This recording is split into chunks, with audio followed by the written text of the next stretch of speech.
ride, man. This is the 5th run that I've made up to the rock store on this bike. This is awesome.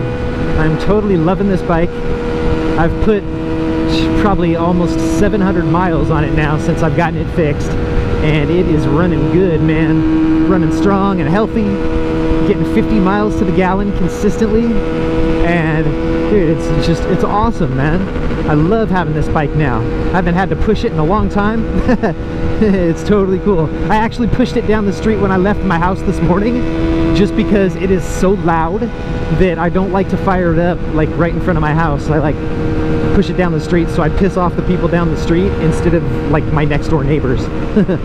I do not like how loud this bike is first thing in the morning, especially since I got to sit there for a few, at least a minute or so and let it warm up a little bit before I take off. But oh well, it's a fun bike. I enjoy it, and it's definitely a treat for everybody up at the rock store. And that's one of the reasons why I knew that getting a bike like this would be so much fun, is because I knew that like when I showed up at the rock store, everyone would be like, oh wow, it's an old 2-stroke, like that's like, people love seeing different stuff, and that's why they come up to the rock store. It's because you see old bikes and brand new freaking crazy bikes, and like basically, like if you're gonna buy a bike, I would say go to some place like the rock store, a couple of weekends in a row, or like for a month, like every weekend for a month in a row, and really see the bikes that are up there before you just go out and buy a bike, especially if it's your first bike, because there might be something out there that you have no idea even existed, and that's what you want for your next bike. Like you're like, I think I'll just get like an old Harley Sportster or whatever, and then you go up to the rock store and you see this and you're like, oh whoa, an old 2-stroke, that's what I actually want.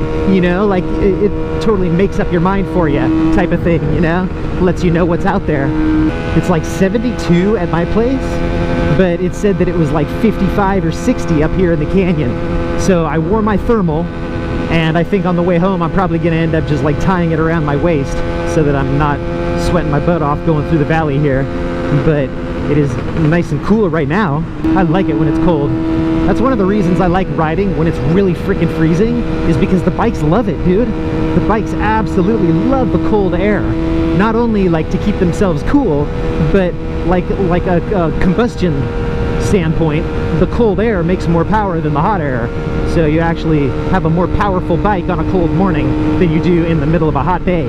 I am stoked on the freaking R5C now, baby. 1972 is freaking running great, and I'm doing the last little touches to it.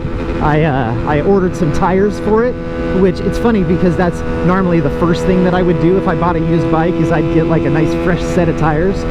But I've just been busy trying to get this thing to run and trying to get it registered, trying to get a license plate for it. And now that all that is done, I ordered a set of tires, and the other day I took the gauges apart because the light in the speedometer gauge was burned out. So I took it apart and I replaced the light, and while I was at it I cleaned the inside of the glass on both of the gauges, so the gauges look like they're freaking brand new now. And dude, the bike is just running really good, man. Just doing like the last couple of little touches to it, just getting everything adjusted properly, and making sure everything's all nice and solid. Swapped out the signals from the rear red signals. I swapped them to yellow signals because I like that better. It seems like it's running good, and it's consistently getting 50 miles to the gallon, and it doesn't get hot. Runs the same temperature whether it's a nice cool morning or middle of the day. It seems like it runs really freaking good, and I attribute that to having the stock jetting in the carburetors, that's for sure. That's why I did my research and I bought the stock jets, like the main jet and the idle jet, primary, whatever, and the needle. All that stuff is all OEM, so it's running exactly how it did, like off the showroom floor. So happy with this bike now.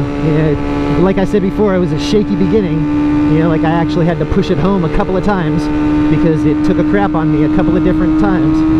But now that it's all brand new, now that I've replaced everything in the carburetors, the whole ignition system is all replaced, the carburetors are all fresh, the freaking reed valves, the intakes, the air cleaner setup, everything, dude, it's crazy. It's like spent so much money getting this thing dialed, but now it is actually dialed, and it feels really fun to ride.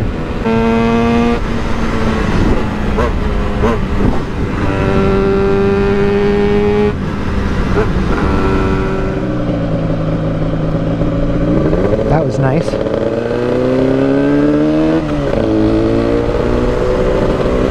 I was totally thinking I was going to have a problem with that signal too, as I did last time. I was sitting there forever.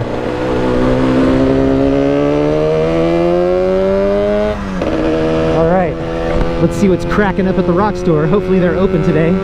Today is Monday, but it's Labor Day, so I've got the day off. So I figured I'd go for a little ride through the canyon on my day off. And hopefully the rock store's open today. Stop off and have some coffee and a little breakfast. Get like a BLT sandwich with egg and avocado. It's one of my favorite breakfast freaking meals.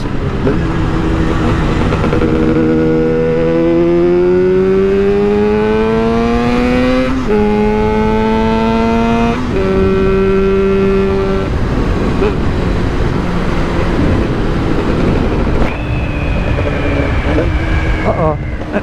Uh-oh. I don't see any people here. And their open sign is not on.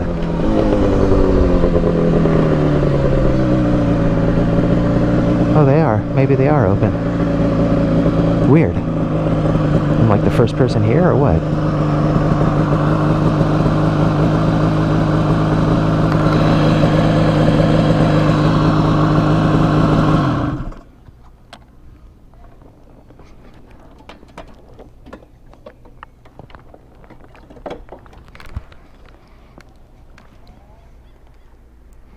Where is everybody?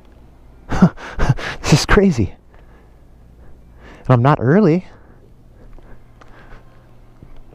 The rock store, baby. Heck yeah.